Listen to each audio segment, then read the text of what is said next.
So, the Switch 2 has been out for about over a month. Like 6 weeks at this point. Donkey Kong is coming out soon. That's going to be exciting because, like, for main Nintendo fans, if you're looking for, like, the Nintendo exclusives, like I mainly am, you were playing Mario Kart this whole time, pretty much. There was that, and then there was Switch 2 Welcome Tour, which is absolutely garbage, by the way. Do not buy that. Not to say that there isn't a lot to play on Switch 2, not even counting the Switch 1 games that were available at launch. There was a ton of content to mess with. There were a ton of great games during the launch window. I'm not saying that there wasn't a lot of great stuff to play, but I don't really care too much about playing Cyberpunk 2077 or Yakuza 0 and stuff like that. I'm here mainly for the Nintendo stuff.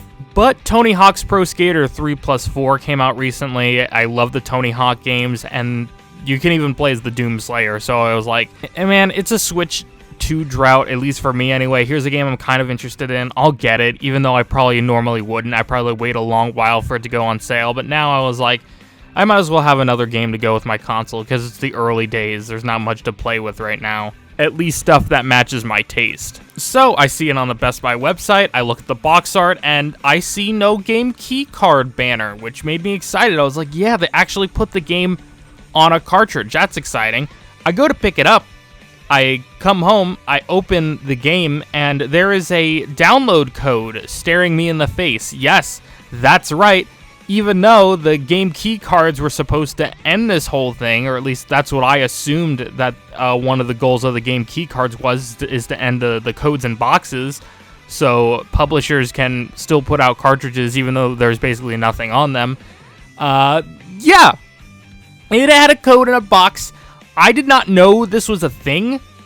Apparently Split Fiction, which I think came out at launch or like close to the launch window. I don't remember exactly when Split Fiction came out.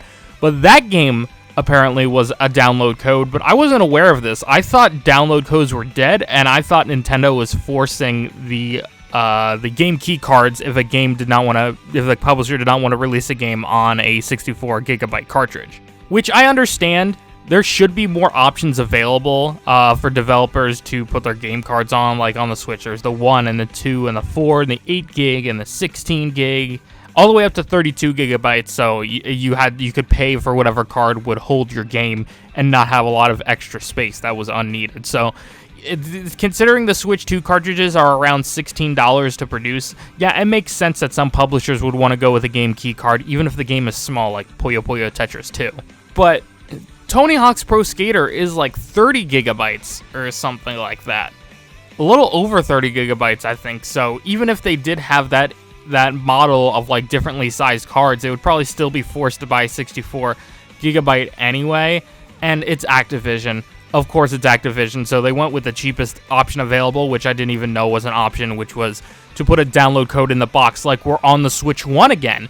This is just completely threw a wrench in the plans that I feel like game key cards could have solved, that at least there'd be a physical thing and it would have some sort of value. It could be resold. No, there's just no way to get this game physically on the Nintendo Switch 2, which sucks. I don't know how else to put it. I was really excited for this game, and then I realized it was not even on a game key card. And while I am not a fan of the game key cards in particular, I'd rather every game be on a physical cartridge or just be a straight download. But the game key cards at least makes it so, there's some value here. There's some reason for this box to exist.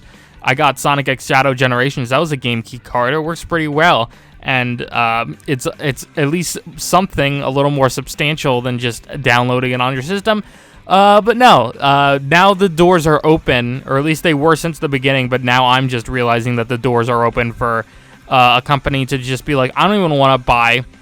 We don't even want to pay a couple dollars for the game card, for the game key card. So we're just gonna put a download code in the box, which why even have a retail presence at that point?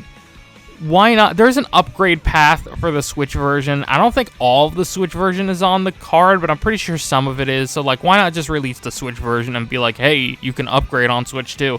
Like, why have a Switch 2 box with just a code in it? I don't get it.